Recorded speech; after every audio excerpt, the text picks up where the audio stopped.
Welcome friends, आपका स्वागत है मेरे जीजे ट्यूटोरियल चैनल पे। आज हम लोगों ने यहाँ पर मैथमेटिक्स से एक नए टॉपिक को लिया है जो कि है लाप्लास ट्रांसफॉर्म। तो आज हम लोग यहाँ पर सीखेंगे कि लाप्लास ट्रांसफॉर्म क्या होता है और किसी भी फंक्शन के लाप्लास ट्रांसफॉर्म को कैलकुलेट करने के लिए कौन से फार्मूले का यूज किया जाता है, और यहाँ पर देखेंगे कि लाप्लास ट्रांसफॉर्म का यूज कौन से फील्ड में सबसे अधिक किया जाता है।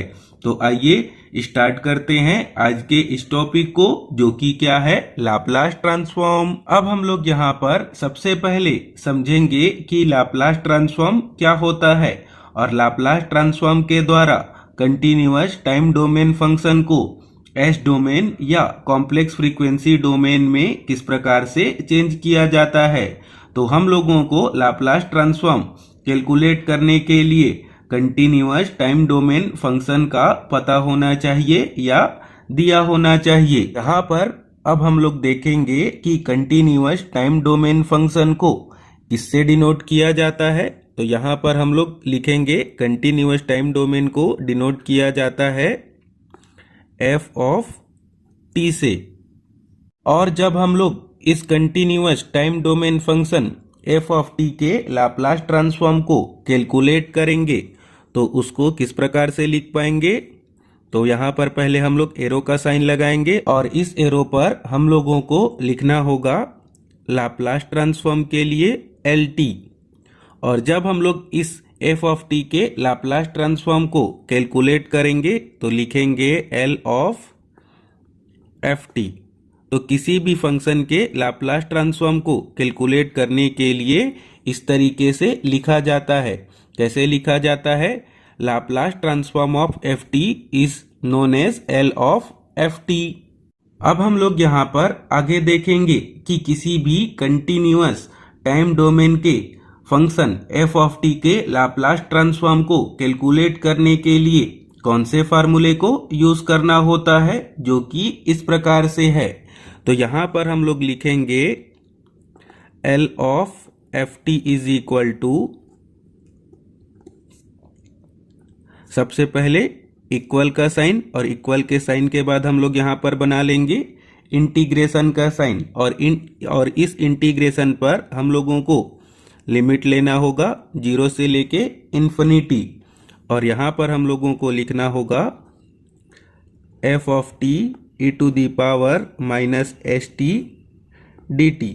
तो यहाँ पर हम लोगों ने देखा कि किसी भी फंक्शन के लाप्लास ट्रांसफॉर्म को कैलकुलेट करने के लिए हम लोगों को कौन से फार्मूले का यूज करना होगा, और हम लोग इस फार्मूले का यूज करके किसी भी time domain function F of T के लाप्लास ट्रांसफॉर्म को इजीली कैलकुलेट कर सकते हैं। और एस डोमेन या लाप्लास ट्रांसफॉर्म को कॉम्प्लेक्स फ्रीक्वेंसी डोमेन में चेंज करने के लिए हम लोगों को लाप्लास ट्रांसफॉर्म पे जहां जहां पर एस दिया होगा उस एस के जगह हम लोगों को क्या पुट करना होगा, according to condition S is equal to J omega या S is equal to sigma plus J omega. Condition के अकॉर्डिंग लाप्लास ट्रांसफॉर्म को कॉम्प्लेक्स फ्रीक्वेंसी डोमेन में चेंज करने के लिए एस के जगह जे ओमेगा या एस के जगह sigma plus J omega put करना पड़ सकता है। अब हम लोग यहाँ पर आगे समझेंगे कि लाप्लास ट्रांसफॉर्म का यूज किस फील्ड में किया जाता है और क्यों किया जाता है।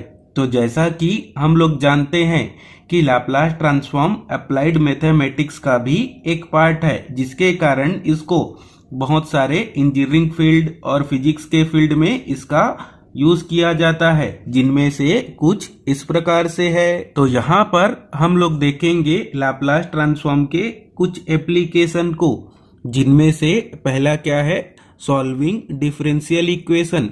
तो जनरली लाप्लास ट्रांसफॉर्म को कॉम्प्लेक्स डिफरेंशियल इक्वेशन को, जिसमें कि डिफरेंशियल के पावर 2 या 2 से अधिक होते हैं, वैसे वाले इक्वेशन को लाप्लास ट्रांसफॉर्म का यूज करके इजीली सॉल्व किया जा सकता है।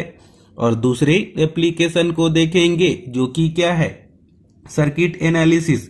सर्किट एनालिसिस में इलेक्ट्रिकल पार्ट में देखेंगे कि जब हम लोग सर्किट को सॉल्व करते हैं तो वहां पर भी हम लोगों को कॉम्प्लेक्स डिफरेंशियल इक्वेशन मिलते हैं, जिसको कि हम लोग लाप्लास ट्रांसफॉर्म का यूज करके इजिली सॉल्व कर सकते हैं। और यहाँ पर आगे देखेंगे अगले एप्लीकेशन को, जो कि क्या है, सिग्नल प्रोसेसिंग। तो लाप्लास ट्रांसफॉर्म के द्वारा किसी भी सिग्नल के प्रोसेसिंग को इजिली किया जाता है और सिग्नल प्रोसेसिंग में हार्मोनिक्स और डिस्टॉर्शन के वैल्यू को कैलकुलेट करने के लिए लाप्लास ट्रांसफॉर्म का यूज किया जाता है। और यहाँ पर अब हम लोग आगे देखेंगे कि लाप्लास ट्रांसफॉर्म का यूज सिस्टम एंड स्टेबिलिटी के एनालिसिस के लिए भी किया जाता है और साथ ही साथ लाप्लास ट्रांसफॉर्म के यूज प्रोबेबिलिटी और स्टैटिस्टिक्स के कैलकुलेशन के लिए भी किया जाता है।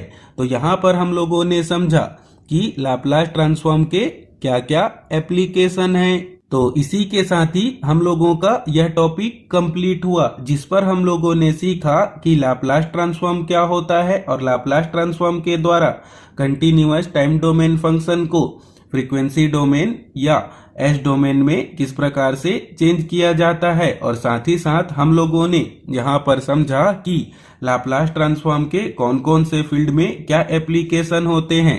तो इसी के साथ ही हम लोगों का यह टॉपिक कंप्लीट हुआ। अगर यह टॉपिक आप लोगों को अच्छा लगे, मेरे बताने का मेथड या समझाने का तरीका, तो आप लोग इस चैनल को ज्यादा से ज्यादा लाइक और शेयर करें।